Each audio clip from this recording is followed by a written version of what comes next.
కూటమి ప్రభుత్వం అధికారంలోకి వచ్చిన తర్వాత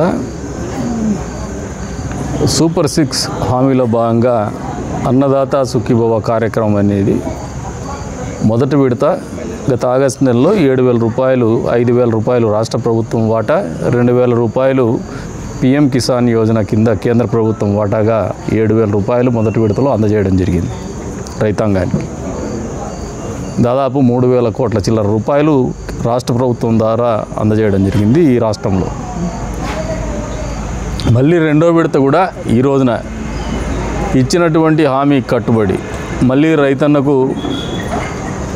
పంట సాయం అవసరం కాబట్టి పంట వేసుకోవడానికి మళ్ళీ రెండో విడత ఏదైతే కేంద్ర ప్రభుత్వం ఆలోచన చేసిందో PM కిసాన్ నిధులు 2,000 రూపాయలు విడుదల చేయాలని చెప్పేసి దానికి అనుబంధంగా రాష్ట్ర ప్రభుత్వం కూడా 5,000 రూపాయలు రెండో విడత కింద జత చేస్తూ 7,000 రూపాయలు రైతాంగం అకౌంట్లో జమ చేసినటువంటి పరిస్థితులు ఈ రోజున ఈ కార్యక్రమం నిర్వహింపబడుతోంది.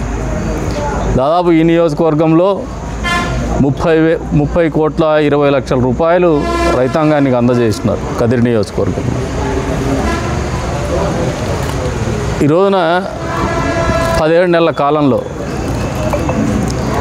జగన్మోహన్ రెడ్డి గారు ఏం ఆలోచన చేసినారంటే సూపర్ 6 అందజేయలే అని చెప్పేసి మాట్లాడుతున్నారు. రైతుల దగ్గరికి పోతే చెప్తారు సూపర్ 6 అమలైందా లేదా, తల్లుల దగ్గరికి పోతే చెప్తారు సూపర్ 6 అమలైందా లేదా, పిల్లల దగ్గరికి పోతే తెలియజెప్తారు సూపర్ 6 అమలైందా లేదా. అంతే స్థాయిలో మీరు రోడ్ల మీద నడుచుకుంటూ పోయినా, మోటార్ సైకిల్లో పోయినా, కారులో పోయినా మీకు ఆ తేడా గతంలో 5 సంవత్సరాల్లోకి ఇప్పటికీ ఆ తేడా తెలియవస్తుంది. ఈ నియోజకవర్గంలో మీరు ప్రతి మండలంలో కూడా ఒక గాండ్లపెంటది ఒకటి ఇంకా టెండర్ ప్రాసెస్ ఉంది, అది కూడా చేస్తాం. మిగతా చోట్ల పోయి చెరువుల్లో పోయి నీళ్లు చూస్తే తెలుస్తుంది అభివృద్ధి ఏం చేస్తున్నారు, ఈ ప్రభుత్వానికి రైతాంగం పట్ల ఎంత చిత్తశుద్ధి ఉందని చెప్పేసి. అంతేకాకుండా చదువుకున్నటువంటి పిల్లల పట్ల వాళ్ళ యూనిఫామ్ చూస్తే తెలుస్తుంది ఎంత మేరకు విద్యాశాఖ మంత్రి గారికి చిత్తశుద్ధి ఉంది పిల్లల భవిష్యత్తు పట్ల, వాళ్ళ జీవన ప్రమాణాల పట్ల. వాళ్ళకి ఇచ్చే ఆహారము మెనూని చూసినా లేదంటే ఆహారం నాణ్యత చూసినా కూడా మీకు తెలియవస్తుంది ఈ ప్రభుత్వము సూపర్ 6 హామీకి కట్టుబడి ఉందా లేదా, విద్యార్థుల జీవితాల్లో మంచి చేయడానికి ఆలోచన చేస్తుందా లేదా. మైనార్టీలు ఇమాం మౌజన్లకి రెండో విడతగా నిన్నటినే మళ్ళీ 90 కోట్ల రూపాయలు విడుదల చేసినారు. మళ్ళీ మైనారిటీలకి గత ప్రభుత్వ హయాంలో మీరు బకాయిలు పెట్టిపోయినారు. ఇమాం మౌజన్ల జీతాలు ఇవ్వాల, గౌరవ వేతనం. ఆ గౌరవ వేతనం మొదలుపెట్టింది కూడా చంద్రబాబు నాయుడు గారే. ఈ రోజున మీరు అందరూ ఆలోచన చేస్తే మళ్ళీ హజ్ యాత్రకి మళ్ళీ డబ్బులు ప్రకటించినారు. మౌలానా సబ్సిడీ ప్రకటించినారు 1,00,000 మౌలానా అబ్దుల్ కలాం ఆజాద్ గారి జన్మదినాన.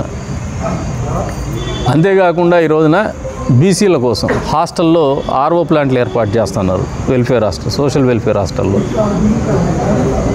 మీరు ఎప్పుడైనా ఇవన్నీ ఆలోచన చేసినారా? వచ్చినప్పటి నుంచి 2.0 అంటారు, రప్ప అంటారు. నిన్నటి రోజున వైఎస్ఆర్సీపీ వాళ్ళు వాళ్ళ రాష్ట్ర ప్రధాన కార్యదర్శులతో సహా మాట్లాడుతున్నారు ప్రజాస్వామ్యం గురించి, ప్రజాస్వామ్య విలువల గురించి. గన్నవరంలో మామూలుగా ఎవరన్నా పిల్లోడు పెన్సిల్ దొంగతనం చేసినప్పుడే అప్రమత్తమైతే పక్కింట్లో పోయేసి బంగారు దొంగతనం చేయడు.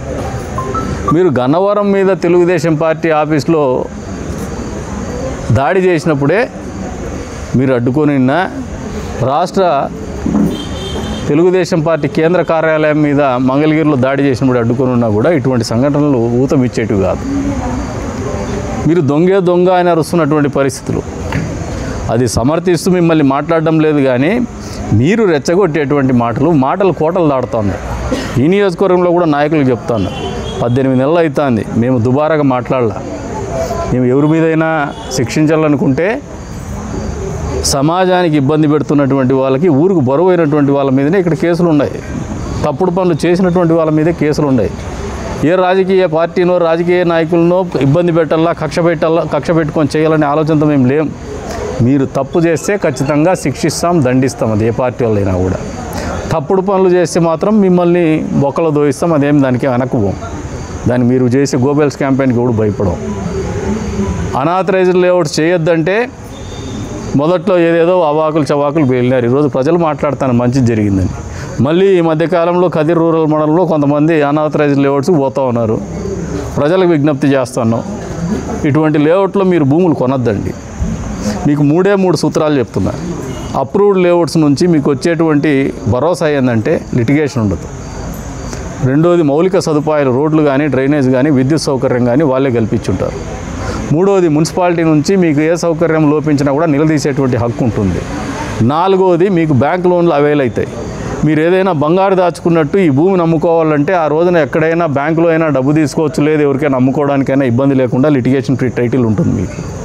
ఇన్ని రకాలుగా సౌకర్యం కల్పించే ఆథరైజ్డ్ లేఅవుట్స్లో మీరు సైట్లు కొంటే మీరు సేఫ్గా ఉంటారు. కానీ ఇటువంటి అనాథరైజ్డ్ లేఅవుట్ చేసే బ్రోకర్లు, డాఫర్గాల దగ్గర కొని దొంగ వ్యాపారాలు చేసేవాడు మాట్లాడే మాటలు, మోసపూరితమైనటువంటి మాటలకు మోసపోతే ప్రభుత్వాల బాధ్యత లేదు దానికి. మీరు రోడ్లు వేయాలని చెప్పేసి 8 అడుగులు అడిగినప్పుడు మాకు సిగ్గు అవుతుంది. మీరు అడిగే విధానం చూసినప్పుడు మీరు కూడా అడగడానికి సిగ్గుపడతారు. మేము అడిగే ప్రశ్నలకి ఎందుకు వేయాలా మీకు 8 అడుగులకి 10 అడుగులకి రోడ్లు? మీరు ఏం డబ్బు కట్టినారని మున్సిపాలిటీకి రోడ్లు వేయాలి? మేము ఎందుకు మౌలిక సదుపాయాలు కల్పించాలని ప్రశ్నిస్తాను. ప్రజల్లో ఒక చైతన్యం రావాలా, అందుకే కఠినంగా ఉంటాను. ఇప్పుడు కూడా అప్పీల్ చేస్తాను. అనాథరైజ్డ్ లేఅవుట్స్ చేసే వ్యాపారస్తుల మీద మాకు కోపం లేదు, ఆ వర్గాల మీద కోపం ఉంటుంది. మీరు వ్యాపారం చేసుకుంటే మాకు వ్యతిరేకత లేదు. మీకు ఇంకా ప్రోత్సాహాలు, ఇన్సెంటివ్స్ ఇస్తాం. కావాల్సింటే మీరు అప్రూవ్డ్ లేఅవుట్స్కి రాండి. మీకు వేరే ఆలోచనలు పెట్టుకొని బఫర్ జోన్లో ఉండే భూములు, ప్రభుత్వ భూములు, మధ్యలో ప్రభుత్వ భూములు ఉంటే కొట్టేసేది, అది మీరేదో టోకెన్ అడ్వాన్స్ ఇచ్చి గీసేసి డబ్బులు చేసుకుందాం అనుకునేది, ఇది ప్రజలకు భారం అవుతుంది. ప్రజల జీవితాలతో ఆడుకుంటున్నారు. ప్రజలు అర్థం చేసుకోండి. వాళ్ళ గురించే ఈ ఆలోచన, కానీ ప్రజలను ఇబ్బంది పెట్టాలనే ఆలోచన మాకు లేదు. మొన్నటి రోజున మనం రిజిస్ట్రేషన్స్ ఆపితే పెళ్ళిళ్ళు చేసుకునే వాళ్ళు ఇబ్బంది పడుతున్నారని చెప్తారు. ఇప్పటికీ మారండి. మీరు పెళ్ళిళ్ళు చేసుకోవాలంటే అప్రూవ్డ్ లేఅవుట్స్ చట్టం ఒకటి ఉంది. మనం బట్టలు ఎందుకు వేసుకుంటాం ఒకసారి ఆలోచన చేసుకోండి. సభ్యత, సంస్కారం, మనుషులం కాబట్టి. బట్టలు ఇప్పుకొని తిరుగుతామని ఎవడన్నా అనుకుంటే వాని మూర్ఖత్వం. నేను బట్టలు ఇప్పుకొని తిరిగితే ఆయనకేం అబ్బా ఇబ్బంది అంటే వాని మూర్ఖత్వం. అది నేనేం చేయలేను దానికి. I cannot help for it. నేను ఇట్లే వ్యాపారమే చేస్తా అనాథరైజ్డ్ లేఅవుట్ అంటే వాని కర్మ, అది మేమేం చేయలేము. అది బట్టలు ఇప్పుకొని తిరిగేది ఎంత అసభ్యకరమైనటువంటి అనాగరికరమైన చర్యో, నేను ఇట్లే వ్యాపారం చేస్తానడం కూడా సమాజాన్ని ధిక్కరించడమే, సమాజంలో ఉన్నటువంటి కట్టుబాట్లు ధిక్కరించడమే, ప్రభుత్వ ఆలోచనలు పురోభివృద్ధికి వ్యతిరేకంగా ఆలోచన చేయడమే. అంతకుమించి ఇంకోటి లేదు. ప్రజలు కూడా ఆలోచన చేసుకోమంటాండ. ఈ రోజున రైతాంగానికి డబ్బులు ఇచ్చేటువంటి ఈ శుభ సందర్భంలో ప్రజలకు ఒకటే విన్నవిస్తూ ఉన్నాం. ఈ రోజున రైతాంగానికి డబ్బులు ఇచ్చేటువంటి ఈ శుభ సందర్భంలో ప్రజలకు ఒకటే విన్నవిస్తూ ఉన్నాం. ఈ కూటమి ప్రభుత్వం యొక్క ప్రతి ఆలోచన రాష్ట్రం దగ్గర నుంచి, కేంద్రం దగ్గర నుంచి కావచ్చు, నియోజకవర్గ స్థాయి వరకు కూడా ప్రజలకు మంచి చేయాలా, అభివృద్ధి పదంలో ముందుండాలా. ప్రభుత్వం యొక్క ప్రతి ఆలోచన క్షేత్రస్థాయిలో వాస్తవ రూపం దాల్చల్లా, తద్వారా ప్రజలకు మంచి జరగల్లా, మంచి ఫలితాలను ఇవ్వాలనే ఒక కృత నిశ్చయంతోనే, ఒక సత్సంకల్పంతోనే పనిచేస్తున్నటువంటి నాయకత్వం మీ మీద ఉంది. ఇది అర్థం చేసుకోమని చెప్పేసి కోరుతూ ఉన్నాను. మా ఆలోచన అంతా ఒకటే. ఈ ప్రాంతం అభివృద్ధి చెందాలా, ఈ రాష్ట్రం అభివృద్ధి చెందాలా. మా నాయకుల ఆలోచన రాష్ట్రము, దేశం అభివృద్ధి చెందాలని చెప్పేసి. మాకెక్కడ స్వలాభాపేక్ష ఏం లేదు దీంట్లో. ఎవరి మీద వ్యక్తిగత కక్షలు, కార్పణ్యాలు ఏం లేవు.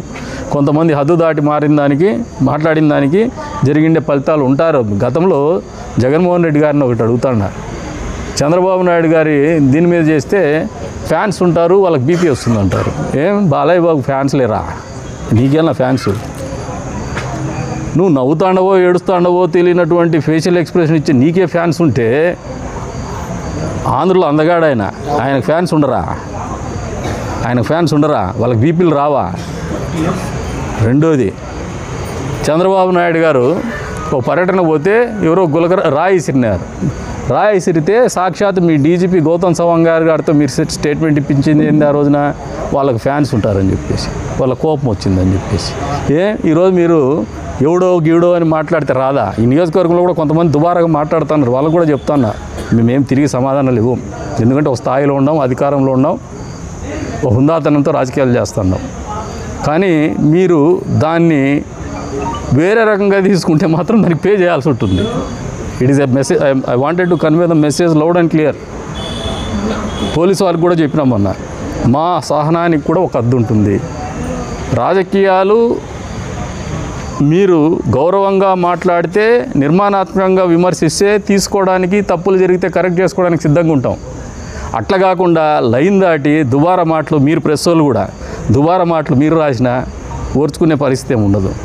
మేము పీస్ఫుల్గా చేస్తాం, అంటే బెదిరించడంలో మిమ్మల్ని. మీరు తప్పుడు రాతలు రాసి అనాగరికమైనటువంటి అవాంఛనీయమైనటువంటి రాతలు రాస్తే మాత్రము మీకు కూడా ఒక ఇల్లు ఉంటుంది, మీకు కూడా ఒక నివాస స్థలం ఉంటుంది, మీకు సమాజంలో గౌరవం ఉంటుంది. దానికి ఎట్లయితే భంగం వాటిల్లితే మీకు ఎంత నొప్పి పడతారో మాకు నొప్పి కలిగినప్పుడు ఏమంటే మేము తప్పు చేయకుండా మీరు నొప్పించే ప్రయత్నం చేస్తే మిమ్మల్ని ఖచ్చితంగా మా ముక్కు ముట్టుకుంటే మీ చెంప చెల్లు అనిపించే కార్యక్రమాలు ఉంటాయి. ఎక్కడ వెనక్కి పో. ఇంకోటి చెప్తున్నా, లైన్ క్రాస్ అయ్యి మాట్లాడే వాళ్ళకి చాలా చిన్న స్థాయి వ్యక్తులు, ఇంకా చాలా నేర్చుకోవాల్సినటువంటి వ్యక్తులు, ఎదగాల్సినటువంటి వ్యక్తులు, సమాజంలో నాయకులు, రాజకీయ పార్టీలు నిరంతరంగా ఉండాల. అట్లని చెప్పేసి అడ్డగోలుగా చిల్లర మాటలు మాట్లాడితే కిక్ వస్తుందేమో, కానీ ఆ కిక్కు మీకు మంచిది కాదు. Intoxication mood is not good for health. Kick అనేది కూడా అంతే చెడ్డది. మీకు మంచి చేసి కిక్కు తెచ్చుకోండి, అది మంచిగా ఉంటుంది. అట్లా కాకుండా if you are laughing at somebody's cost, ఎవరినో నిందించేసి ఏదంటే అది అడ్డగోలు మాటలు మాట్లాడేసి మీరు అడ్డగోలు రాసేస్తే పోలీసుకు చెప్తానేమో, ప్రెస్కు కూడా చెప్తాను. ఇప్పుడు పోలీసుకు మొన్నే చెప్పిన, మా సహనానికి ఒక హద్దు ఉంటుంది. అధికారంలో ఉన్నాం, ఇంకా సంయమనంగా ఉంటాం, ఓర్పుగా ఉంటాం. కానీ మా ఓర్పు కానీ సహనం కానీ మీరు పరీక్షలు పెడుతూనే పోతే మాత్రము వేరే పద్ధతిలో పరిస్థితులు చెప్పాల్సిన పరిస్థితులు వస్తే మాత్రం వెనక్కు తగ్గేదేమి ఉండదు. చాతకాంతనంగా చూసుకోవద్దండి. మేము అన్నీ తెలిసిన వాళ్ళం, విఘ్నులం కాబట్టి ఓర్పుగా ఉంటాం. విఘ్నత ఉంది కాబట్టి ఇప్పటికి కూడా బ్యాలెన్స్గా పోతా ఉన్నాం. ఖచ్చితంగా వచ్చే రోజుల్లో ఆ సాంప్రదాయాలు పాటించకపోతే తగిన మూల్యం చెల్లించుకోవాల్సి వస్తుంది. తస్మాత్ జాగ్రత్త. అది కూడా లీగల్గానే చెప్తాను నేను. పోలీస్ వారిని కూడా మన చెప్పిన, మీరు ఈ రకంగా ప్రొవోకింగ్ యాక్ట్ లేకపోతే వాళ్ళకి మీరు కౌన్సిలింగ్ ఇవ్వండి. మీరు ఇవ్వలేని పక్షంలో 1-2 సార్లు మిమ్మల్ని అప్పీల్ చేస్తున్నా. Since we're the custodian of law and order. ఎవరైనా తప్పు చేసి మేము హద్దులు మీరినా కూడా మీరే చెప్పాల్సి ఉంటుంది. మీరు మమ్మల్ని వార్న్ చేయాల్సినో, కౌన్సిలింగ్ ఇవ్వడమో, తెలియజెప్పడమో జరగాల్సి ఉంటుంది. 1-2 సార్లు చెప్తారు. 2-3 సార్ల తర్వాత ప్రతి మనిషికి కూడా కొన్ని హద్దులు ఉంటాయి. ఆ హద్దులు దాటినప్పుడు వేరే వాళ్ళు కూడా హద్దు దాటేటువంటి కార్యక్రమం జరుగుతుందని చెప్పేసి తెలియజెప్తున్నాము. అంతేకాకుండా ఈ రోజున ఈ 18 నెలల కాలంలో మీరు మాట్లాడాలనుకుంటే అభివృద్ధి మీద మాట్లాడదాం, ఈ ప్రభుత్వం చేసిన సంక్షేమం మీద మాట్లాడదాం, బహిరంగ వేదికల మీద మాట్లాడదాం, పీపీపీ విధానం గురించి కూడా మాట్లాడదాం. నిన్నటి రోజున అమిత్ షా గారు 100 సైనిక స్కూళ్ళు ఈ దేశంలో పీపీపీ మోడల్లో అనౌన్స్ చేసినారు. 1 కోటి సంతకాల సేకరణ చేయండి. మరి ఆయనకు వ్యతిరేకంగా మీకు దమ్ముంటే, మీ జగన్మోహన్ రెడ్డికి దమ్ముంటే మాట్లాడమనండి అమిత్ షాకి వ్యతిరేకంగా పీపీపీ మోడల్ తప్పని చెప్పేసి. అప్పుడు మీ సత్తా ఏందో తెలుస్తుంది. ఇది కాదు, అసలు మిమ్మల్ని చూసి నవ్వుకుంటున్నారు. నిన్ను చూసినా, మీ నాయకుడిని చూసినా.